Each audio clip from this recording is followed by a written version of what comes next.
અક્ષર cruise ખાતે ભવ્ય launch સાથે નવોત્સવ નવરાત્રિ 2026નો શુભારંભ. અમદાવાદમાં પરંપરા, સંગીત અને સુરક્ષાનો અનોખો સંગમ.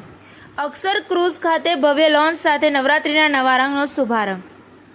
સિંગર દિવ્યા ચૌધરીની સંગીતમય સાંજે અમદાવાદના HNI અને આમંત્રિત મહેમાનો બન્યા સાક્ષી. અમદાવાદની નવરાત્રિ માત્ર એક ઉત્સવ નથી, પરંતુ ગુજરાતની ઓળખ, સંસ્કૃતિ અને ગરબાની અદ્ભુત પરંપરાનો જીવંત ઉત્સવ છે. આ જ પરંપરાને આધુનિક મનોરંજન, શ્રેષ્ઠ સંગીત, પ્રીમિયમ હોસ્પિટાલિટી અને સુરક્ષાના ઉચ્ચ ધોરણો સાથે એક નવા અંદાજમાં રજૂ કરવા માટે કિવાન્સ ગ્રુપ દ્વારા નવોત્સવ નવરાત્રિ 2026નું આયોજન કરવામાં આવ્યું છે. નવોત્સવ નવરાત્રિના આયોજક અર્પિત રાવલે જણાવ્યું, અમદાવાદની નવરાત્રિ વિશ્વભરમાં પોતાની આગવી ઓળખ ધરાવે છે. નવોત્સવ નવરાત્રિ દ્વારા અમારો પ્રયાસ માત્ર એક ઇવેન્ટ કરવાનો નથી, પરંતુ અમદાવાદીઓ માટે એવો અનુભવ ઊભો કરવાનો છે જેમાં આપણી પરંપરાગત ગરબાની આત્મા પણ જળવાઈ રહે અને નવી પેઢીને ગમે તેવું મ્યુઝિક અને એન્ટરટેનમેન્ટ પણ મળે. અમારા માટે લોકોનો આનંદ જેટલો મહત્વનો છે, એટલી જ તેમની સુરક્ષા પણ મહત્વની છે. નવોત્સવ નવરાત્રિના ઇવેન્ટ મેનેજર વિરાજ પેટા તેમજ મનીષ ભટ્ટે જણાવ્યું, નવોત્સવ નવરાત્રિની સૌથી મોટી વિશેષતા તેનો સંપૂર્ણ વિઝિટર એક્સપિરિયન્સ છે. અમદાવાદીઓ અહીં માત્ર ગરબા રમવા નહીં, પરંતુ પરિવાર અને મિત્રો સાથે એક યાદગાર સાંજ માનવા આવશે. સંગીત, સંસ્કૃતિ, મનોરંજન, પ્રીમિયમ સુવિધાઓ અને સુરક્ષાનું યોગ્ય સંતુલન અમારો મુખ્ય ફોકસ છે. ખાસ કરીને મહિલાઓ, બાળકો અને પરિવારો સુરક્ષિત અને આરામદાયક રીતે નવરાત્રિનો આનંદ માણી શકે તે માટે અમે તમામ જરૂરી વ્યવસ્થાઓ પર વિશેષ ધ્યાન આપી રહ્યા છીએ. યુનિવર્સલ ટેક્નો લેબ્સના ઓનર દીપેન પટેલની સર્જનાત્મક દ્રષ્ટિ અને વિઝ્યુઅલાઇઝેશન કોન્સેપ્ટ દ્વારા નવોત્સવની આ ભવ્ય પરિકલ્પના સાકાર થઈ છે, જે આપણી પરંપરાગત ભક્તિ અને આંતરિક શક્તિને પુનર્જીવિત કરવાનો એક અનોખો પ્રયાસ છે. સંગીત અને સંસ્કૃતિનો જે સન્માનમય કહેવાય એ અમારી નવસત્ર નવરાત્રિ છે. આ વખતે બહુ જ સુંદર મજાનું આયોજન અમારા આયોજકોએ કરેલું છે. મહિલાઓ માટે સુંદર મજાની વ્યવસ્થા છે. અને પરફોર્મન્સની વાત કરવા જાઉં તો તમે કીધું પ્રાચીન ગરબા અને આધુનિક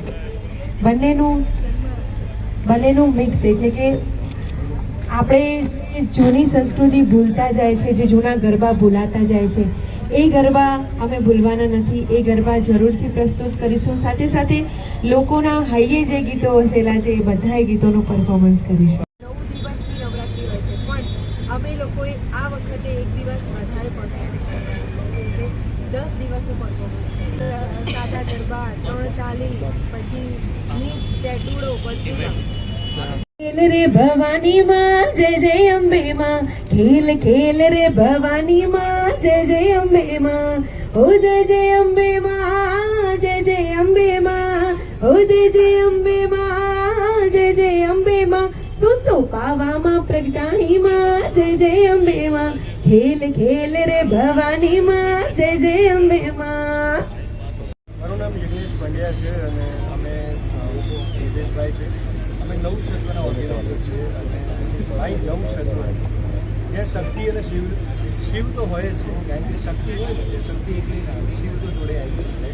તો શિવ શક્તિ સાથે આરાધના થશે અને શક્તિનું જે માધ્યમ છે, કારણ કે જે ગરબો ટ્રેડિશનલ અત્યારે કેવું છે કે લોકો ટ્રેડિશનલ પર ગરબા ગાય છે, પણ રિયલ ફિલિંગ શું છે, ગરબાનો ટ્યુન શું છે, રિયલ ગરબા શું છે, એ આ વખતે અમે બતાવીશું.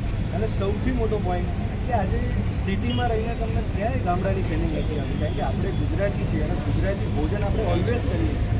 તો હવે સૌથી વધારે તમને શું જોવા મળશે, તો જ્યારે તમે એન્ટ્રી કરશો ત્યારે તમને વિશાળ માટલું જોવા મળશે. માટલું એટલે ગરબો, કે જ્યાં પ્રવેશ કરો છો માતાજીના. આપણે નવરાત્રિનો સૌથી મોટું હોય છે ગરબામાં દીવો થાય, પછી જ માતાજીના ગરબાની શરૂઆત થાય છે અને પછી જ આરતી થાય છે. એટલા માટે મેં આ થીમ રાખી છે. અને ગામડું શું કરવા સિલેક્ટ કર્યું, કારણ કે જે નેચરલ અને નેચર આ બંને અને સંસ્કૃતિને અમે સૌથી વધારે રિપ્રેઝન્ટ કરવાના છે.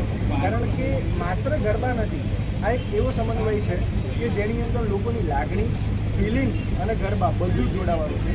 અને આપણી સાથે દિવ્યાબેન છે, એટલે એમનો એક્સપિરિયન્સ પ્લસ એમનું જે ગરબાના જે ઓડિયન્સ છે, ઓડિયન્સ રમવા આવશે અને જે ગરબાના તાલે રમશે, એનું તો અમે વેઇટ કરી રહ્યા છે, કારણ કે જલ્દી મળીશું, એઝ સૂન એઝ મળીશું. અમે અમારા ઇન્સ્ટાગ્રામ અને સોશિયલ મીડિયા પેજ ઉપર અમે એઝ સૂન એઝ રિવીલ કરીશું કે પાસની તમે જો બલ્ક પાસ અમે કોઈ સિઝન પાસ નથી રાખવાના.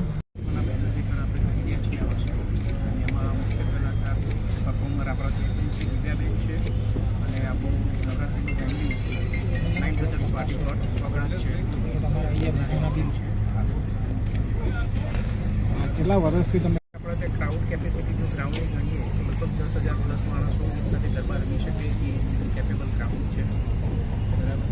સિક્યોરિટી બાબતે ધ્યાન આપવામાં આવ્યું છે. આપણી જોડે ડેડિકેટેડ 4 પાર્કિંગ પ્લોટ છે, સાથે સાથે સીસીટીવી કેમેરાથી સજ્જ વ્યવસ્થા રાખી. સમાચાર ટુડે ન્યૂઝ ચેનલની ટીમ અને જે સત્ય છે તે જ બતાવશે. આપ જોતા રહો સમાચાર ટુડે ન્યૂઝ ચેનલ. ગુજરાતની ધરતીનું ગુજરાતીઓ માટે જ, એટલે કે સમાચાર ટુડે ન્યૂઝ. અમારી સમાચાર ટુડે ન્યૂઝ ચેનલને લાઇક કરો, શેર કરો અને સબસ્ક્રાઇબ કરો અને જોડાયા રહો સમાચાર ટુડે ન્યૂઝ ચેનલ સાથે.